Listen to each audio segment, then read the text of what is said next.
A blank or black screen on your Microsoft Surface Laptop 7 can often be fixed without reinstalling Windows. We will troubleshoot startup problems, repair boot files, and restore the operating system. A lot of errors pertain to this problem, and we're going to go ahead and jump into what should hopefully be a pretty straightforward process, guys.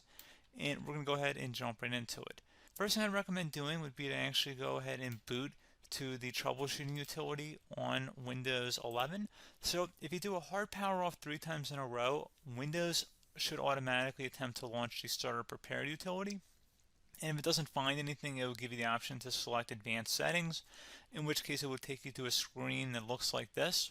Now, if it does not take you to a screen that looks like this, or you're unable to get to that, you can also download the Windows 10 Media Creation Utility, or Windows 11. They probably will make a creation utility for Windows 11 at some point. And it doesn't really matter, you can actually run the Windows 10 utility on Windows 11 as far as I'm aware. And you should be able to run the troubleshooting utilities built in within it. So you just would go ahead and download it to an ISO file and then burn it to a DVD or USB. It'd have to be about 4 gigabytes or more. It couldn't be a small USB flash drive, and it couldn't be a CD. It'd have to be a DVD. And then you'd boot your computer from it. So depending on the computer manufacturer, you'd have to tap a different key on your keyboard in order to launch that menu, in order to select what boot drive you want to go off of. So it could be anything between the escape key, F2, F8, F12, for example, and those are the function keys on the top of your keyboard. So you may have to just do a little bit of trial and error. Shouldn't take you more than a couple minutes. Googling it would probably be best before you even begin. But anyway, we're ready to go ahead and jump right into it. So we're on the choose an option page. So these will look very similar whether you're booting from it directly within Windows itself, or if you're plugged in a USB flash drive with the media creation utility installed and you selected the recovery option. So when you are setting up your Windows 11 installation or Windows 10, depending on the drive you're using, there should be an option to repair your computer in the bottom left corner of the dialog window, one of the first screens that comes up. You go ahead and select that, and then it would take you to a troubleshooting screen like you see here. And you want to go ahead and select troubleshoot, reset your PC, or see advanced options. And then there are going to be a whole bunch of options in here that we're going to explore in today's video. The first one, we're going to actually go underneath advanced options, and then select startup repair, fix problems that keep Windows from loading. So go ahead and select that first.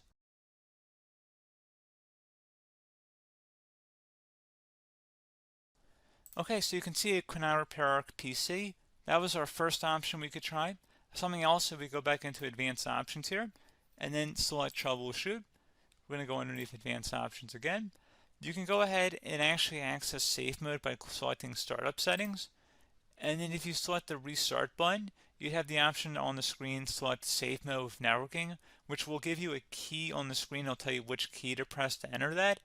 I believe it's the F7 key. It'll do that for you. I'm not going to go over that in today's tutorial because I don't really want to go into safe mode, but you're more than welcome to attempt that by going into here and then selecting restart. Again, it'll launch another screen. It'll say what key do you want to press, and it'll give you like 7 or 8 different options, and you want to select safe mode with networking. There's also an option for a command prompt too, but that's going to be something we're going to cover later in this video, and we don't even have to go through that in order to access it. So that's why I'm not going to really push for that, because unless you know exactly what's causing the problem, you probably don't need to go into safe mode. Unless you're trying to recover files, in which case then you definitely can go into safe mode, but we're trying to actually recover our computer here. So I hope that makes sense. Something else we can also try here as well would be to uninstall updates, remove recently installed quality or feature updates from Windows. So if you go ahead and select that, you can uninstall the latest quality updates, which generally is the more day-to-day updates. Feature updates are the less regularly released ones, like the big ones. I would equate it to service packs in like Windows 7 and Windows Vista and Windows XP. So larger updates that occur once or twice a year at most. And the quality updates are more just a regular update. So probably obviously depend, it'll take longer if you're going to try and uninstall the latest feature update versus quality update. And maybe you don't need to go back that far. So just giving you guys a couple of pointers with that. Something else you can also look at here, and we're going to jump into the command prompt in a little bit, but you can select System Restore, which will use a restore point recorded on your PC to restore Windows. And this is something I would highly recommend here, guys. So select Next.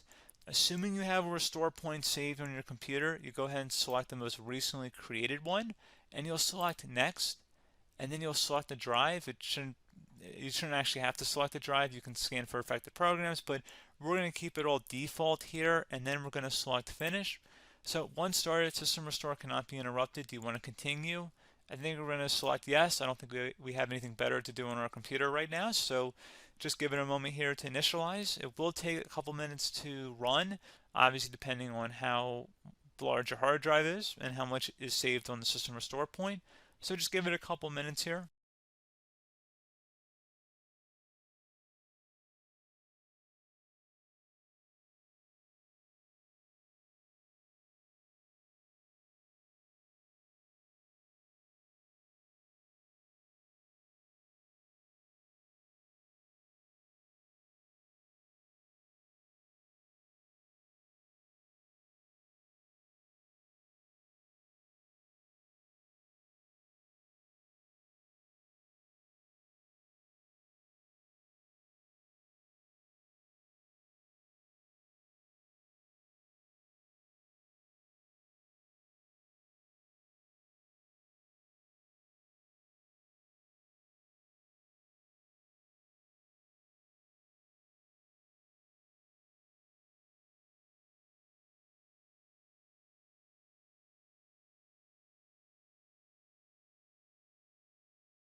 System has been restored successfully. We're going to go over a couple different methods in addition to that if that did not work. So I'm just going to pause the video and we're going to start back on the recovery screen that we started with. Okay, so a couple other things we can try here too. If you go back into troubleshoot, you can select reset your PC, while you choose to keep or remove your personal files and then reinstalls Windows. You can select to keep my files, which will remove apps and settings but keeps your personal files. You can also select remove everything, which will remove all of your personal files, apps, and settings. So this is more of a factory reset, the second option here. First option, it should not delete all of your personal files. However, it will pretty much clear most of your programs, and keep in mind, there's no guarantee that your information, number one, is even still available and easily recoverable on your computer to the point that you actually would be able to recover anything. And the second point is that there's always a chance that it won't actually recover and it will just do a factory reset anyway. So there's no guarantee that actually would keep your files anyway. So I would recommend trying to get a recovery tool and backing that up first before selecting it anyway. But again, those are a couple different options. And then something else you can try here if you go back to the choose an option. Another option, if you go underneath choose an option and select troubleshoot, advanced options, and now select where it says command prompt. Okay, so the first thing we should do is type our main hard drive here. In most cases, it should be the C drive. So you just do a C colon and then hit enter on your keyboard. So once you're underneath the C drive, we're going to type in dir and then hit enter on your keyboard. It should have program files, users, and Windows all in there. That's how you know you're in the right directory.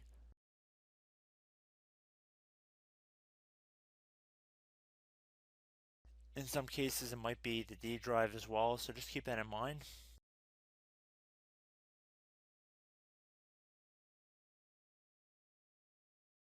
Next thing we're going to do is type in cd space /Windows /system32 /config,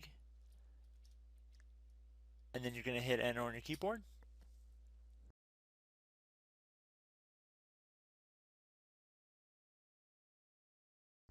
So now you're going to type md space backup. If you've seen other tutorials, it might also say to put down md backup. That's because the backup name is pretty common when you want to back something up. So you can name this whatever you want, doesn't have to be backup. So if you've already made a backup folder in the past, you could do backup 1, for example.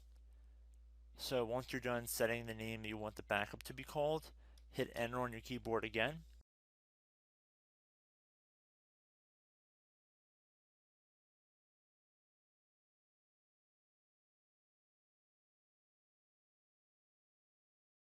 At this point you want to type copy, C-O-P-Y, space, then you want to do the star symbol above the 8 key, then do a period or a dot, whatever you want to call it, then another star sign, and then another space, and then type backup, and then hit enter on your keyboard.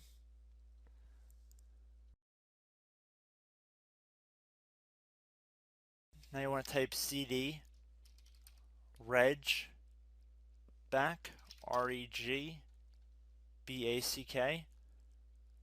and then hit enter on your keyboard. So now that we are under the reg back, so now you want to type dir again, and then hit enter.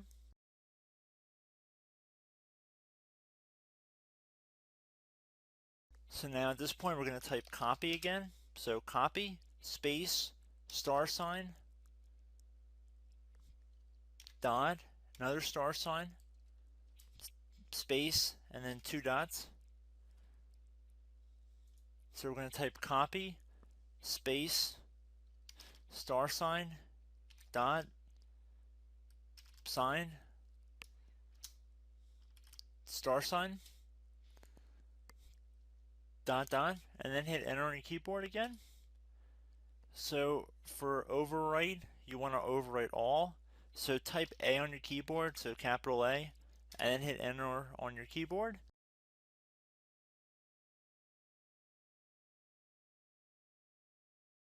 So at this point you should be good to go. You can close out of the command prompt window, and if you accidentally continue to Windows 10 you should be all set.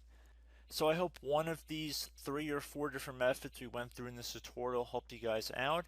Again, I'm not sure if you guys heard me earlier, but try to go back into your safe mode if possible and uninstall any programs you know might be conflicting with the Windows startup if you can get into safe mode. So just keep that in mind. Something very simple like that could be blocking up everything. So again, I hope this tutorial helped you guys out, and I will catch you in the next tutorial. Goodbye.